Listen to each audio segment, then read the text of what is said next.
What if the other 50% got snapped by Thanos? You won't believe how much this changes. Or maybe you will. It's a big change. When I sat down to really organize the possibilities between the other 50% being snapped out of existence, not only was I excited about the possibilities, but I was glad to see that this had a much happier ending than we see even in the main timeline. Honestly, if Marvel had gone this way instead, many of our heroes would still be alive. So let's jump in.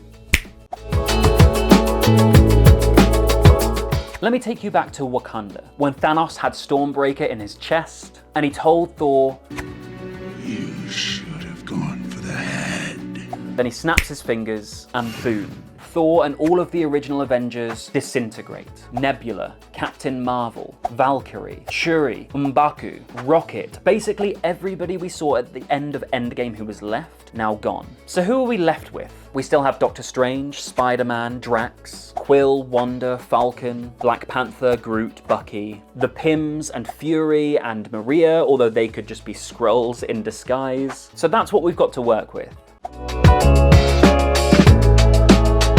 So given that Doctor Strange is with the Guardians and Spider-Man, he can easily transport them back to Earth. And since we know that sorcerers can create portals big enough for armies to move through, the Milano can go through comfortably. So the remaining guys hold a meeting, and thanks to Quill, it's not going to be difficult to find where Thanos has gone. So they go to the garden, they find out Thanos has already destroyed the stones, and then Quill, in place of Thor, would kill the Mad Titan.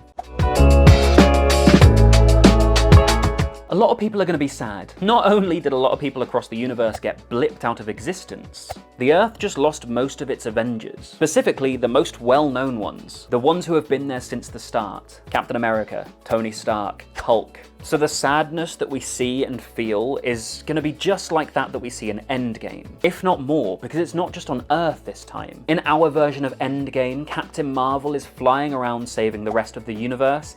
But if she's gone, these planets who aren't lucky enough to have defenders like the Avengers are gonna fall to pieces. Which means the Guardians will have to pick up the pieces, and they're gonna be stretched thin across the universe. Spider-Man will be kind of good. I mean, he loses Tony, which will devastate him, but he still has Happy and Aunt May, because we know they blipped in the original timeline. Wanda will be there, but she still lost Vision, so she's not going to be a part of anything. The Westview thing probably happens now, during the events of Endgame, but that means she's out. She can't help. Fury fills the Black Widow void in Endgame, where he plays the connection between everybody, and things sort of progress similarly for a little while. So the question is, how do they bring everybody back? Well, fortunately, we have the Pyms. Now, whilst we don't have Scott Lang there to tell everybody about time travel, we do have Janet Van Dyne, and after her time in the quantum realm, she knows probably even more than Scott about how time works differently down there. So she goes to the Avengers in the same way that Scott does, and with the help of the Avengers and Hank, they build a time machine. Without Tony, it's hard for them to figure out the map around the quantum realm, to figure out time travel and where and when to end up. But they will have the help of Wakanda, Spider-Man, who's pretty damn smart, Hank, who understands that place far better than Scott did, as well as Janet, who'd been down there for ages. So I think eventually they get there. It takes them a while, much longer than it would take Tony, but for the sake of the video, let's say it takes 5 years, which is how much time passes in Endgame for the blip. Now it's time to get the stones. So the remaining members of the Avengers, the Guardians, Black Panther, and Doctor Strange, who is now the Sorcerer Supreme, by the way, they carry out the Time Heist. Naturally, Doctor Strange, Spider-Man, Falcon, and Bucky go to New York. Strange gets the Time Stone from the Ancient One. Bucky can get the Mind Stone, disguising himself as the Winter Soldier and taking Loki's staff from Hydra. And Spider-Man and the Falcon go for the Tesseract. That one would be difficult, but I think they'd manage. All of the Guardians except Quill would go to Morag. They get the Power Stone, easy peasy, but the Soul Stone and the Ether, those are the tough ones. So we know that Thor told the Guardians that the Ether, or the Reality Stone, is with the Collector. So I guess that Quill and T'Challa would go to get that, and that would be a great dynamic between those two characters, especially after What If Episode 2. I'd love that scene, actually. So what about the Soul Stone?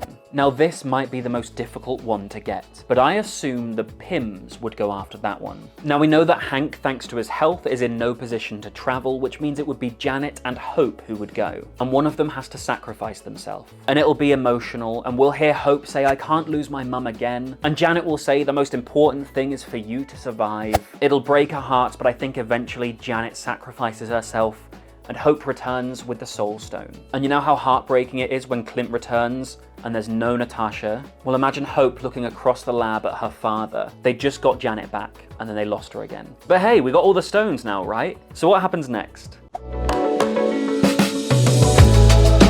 So the time heist was successful, and no doubt the Wakandans would make the gauntlet to house the stones. The stones are assembled, but now the question is, who snaps their fingers? Nobody can withstand that much energy and survive. Nobody except the Hulk, and he's been snapped. Now we know Tony Stark did it and survived for a few minutes. And I am Iron Man.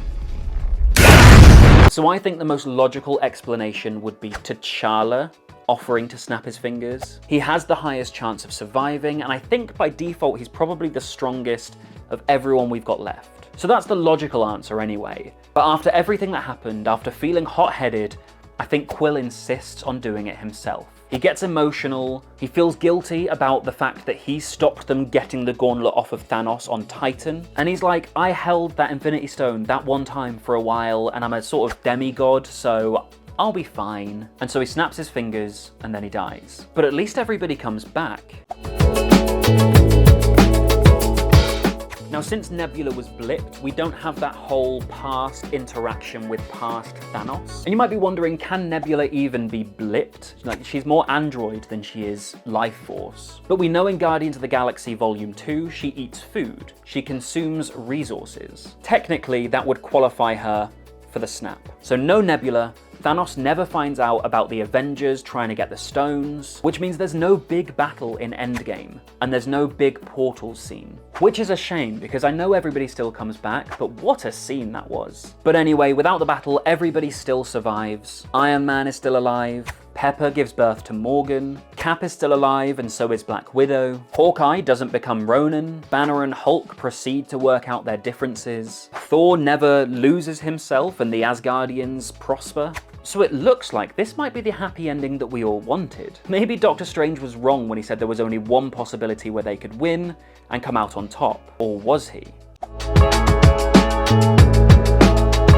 You see, I believe the reason Doctor Strange says that they lose is not necessarily because of Thanos and the snap. If you look closely, there are so many ways they could have beaten Thanos or stopped the snap. I think the way everybody loses that Doctor Strange is talking about is not necessarily down to Thanos, but down to the emergence of Tiamat. You know, the Celestial mentioned in Eternals who was going to burst out of the Earth. If the snap hadn't happened, Tiamat would have emerged much sooner, and the Eternals wouldn't have stopped it. Now, the Eternals can't be snapped out of existence because they're synthetic beings. Now, it's not exactly clear if Ajak would have determined that humanity was worth saving, but I think she would have, because the thing that changed her mind was the fact that they could bring back the 50% who were snapped, the tenacity and the courage. Since they show that even in this scenario, I think Ajak changes her mind and the story of the Eternals plays out in exactly the same way. The emergence would be stopped. And speaking of stopping awful things from happening, what would happen if the Chamber of Secrets was never opened in Harry Potter? Well, you won't believe how much it changes about the Harry Potter series,